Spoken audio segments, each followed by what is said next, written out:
everybody, I have been getting such a really lovely response to these happiness videos, so I'm going to keep going now. Okay, here's my little book, Everyday Happy, that I'm reading from and getting ideas. Maybe I'll think of some as well as we go along. I like this one a lot because I do this a lot.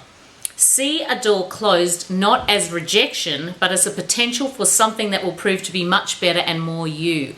Someone wrote to me the other day and she said, you know, I'm into this law of attraction stuff and I want to do all that sort of thing, but how do I go about it if, you know, I just lost my job. It was a job I was happy in and thought that this was going to happen, blah, blah, blah. And I just said, it just means there's something better coming.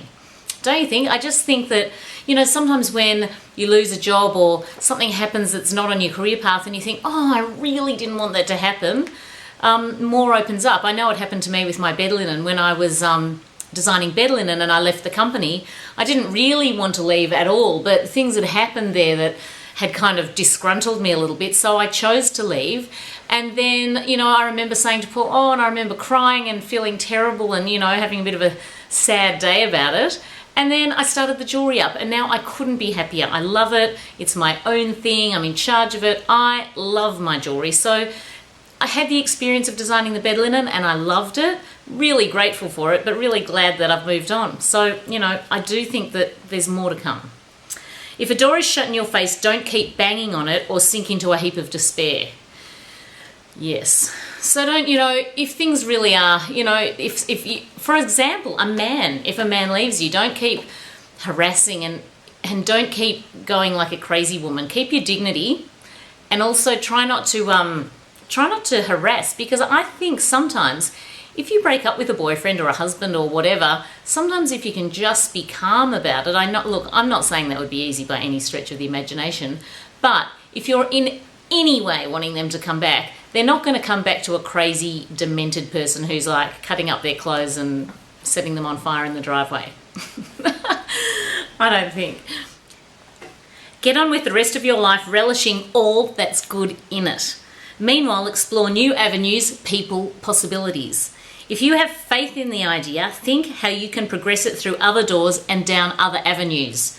Or perhaps it's time to move on and work on something completely different for a change. Now, I've experienced this with Do It in a Dress. Some of you may not know, the people who've just found me for happiness and suddenly this is your first video you're watching of mine, but I've been involved in this charity called Do It in a Dress where we put on school dresses and we raise money to send girls to school in Sierra Leone. It's great fun. And you know, when I started, I set a goal of $25,000. Last year I raised $18,000 with a team, not on my own, with a great team. And I thought, oh my God, 25,000, that seems just so insurmountable, especially at the beginning of the month. You know, like I was sort of thinking, wow, we've just started. And, you know, I was talking to my friend Nina, who's been, you know, an equal partner in this really with me. And we've been talking about what we're doing every day.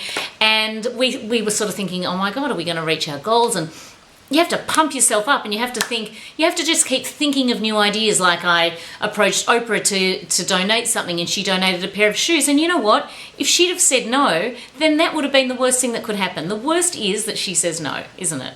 And then that would still have been okay. But the fact that she said yes was so insane, because it meant, not only did it mean we've really nearly raised $4,000 with those shoes, and I'm anticipating that's going to keep going up, but I'll put the link under here if you want to donate too, because it's only $10 a ticket. But the thing is, there's just so many things. My motto is nothing ventured, nothing gained. So the worst that can happen is a no. Really, really. That's just the worst that can happen. And don't be afraid of a no. And don't be afraid to say no as well. If someone asks you to do something you don't want to do, no. You know, it's important to do what rings true for you, and with charity especially. You know, sometimes I say to people, like, I love it when all you guys out there have been donating to Do It in a Dress, because it's rung true for you.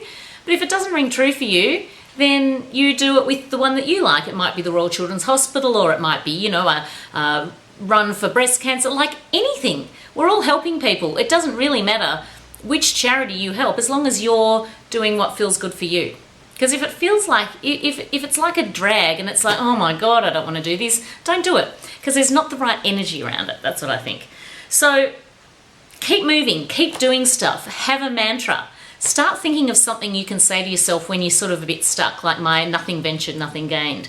The story behind that, just very quickly, is I was the Moomba Princess. Moomba's a festival in Melbourne many years ago, back in 1986. And the woman, Laurie, who was our chaperone, used to say to us, you know, we'd say to her, oh, can we do this, Laurie? Do you think you could introduce us to that person or this person? And she would always say, you go and do it. And she'd go, nothing ventured, nothing gained. And it's so true. And you know, I called her up not that long ago, and she had been through a lot of stuff in her life, you know, car accidents, had to relearn to walk, like all sorts of stuff again. And when I rang her and thanked her and said, Laurie, that was really amazing what you said to me, that nothing ventured, nothing gained. And she said to me, do you know, it feels so good that I've inspired someone else other than my own family. She said, I never imagined that I had inspired anyone else. So that's another thing to make you feel good. Go and thank the people who've helped you along the way, because I always do. And I remember exactly who got me started, and I thank them regularly. Yes, I do. So be happy. Have a great night.